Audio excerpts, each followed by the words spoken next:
Organização e divisão político-administrativa do Brasil. A questão número 1 da nossa atividade de geografia: que diferença existe entre os estados brasileiros e os estados norte-americanos e províncias canadenses? Os estados brasileiros não têm a mesma autonomia que têm, por exemplo, os estados dos Estados Unidos da América e as províncias canadenses, que são estados federativos onde existe uma verdadeira descentralização de poder. Um exemplo que a gente pode pegar aqui para clarear um pouco essa descentralização do poder e toda essa autonomia que tem esses estados norte-americanos e canadenses. Nos Estados Unidos, por exemplo, a pena de morte ela existe em alguns estados, é legalizada em alguns estados, enquanto é proibida em outros. Número 2, em que o Distrito Federal se diferencia dos demais estados brasileiros?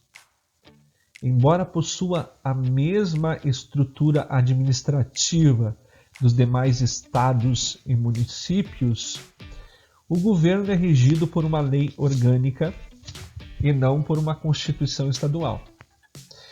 No Distrito Federal, há apenas regiões administrativas. Os administradores dessas regiões não são eleitos pelo povo, mas nomeados pelo governador do Distrito Federal. 3.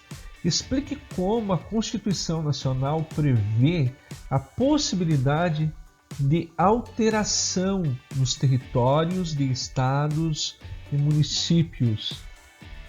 Há regras a serem seguidas. A população interessada deve aprovar a decisão por meio de plebiscito. Plebiscito vem de plebe, do povo. O povo cita, o povo decide. Assim como o Congresso Nacional, que aprova por meio de lei complementar. Na questão número 4, trouxemos uma questão de vestibular da Universidade Federal do Paraná. Na Constituição do Brasil consta que o país adota um regime republicano, com a organização política baseada no federalismo. Defina o que é uma federação e como é o ordenamento federativo do Estado brasileiro. Vamos às respostas.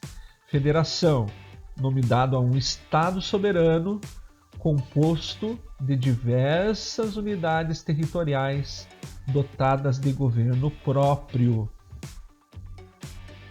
No caso do Brasil, apenas o Estado Federal é soberano.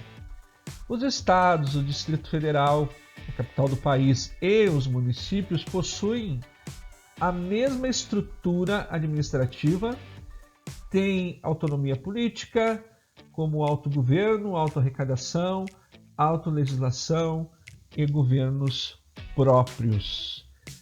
Contudo, reforçando, no caso do Brasil, apenas o Estado Federal é soberano.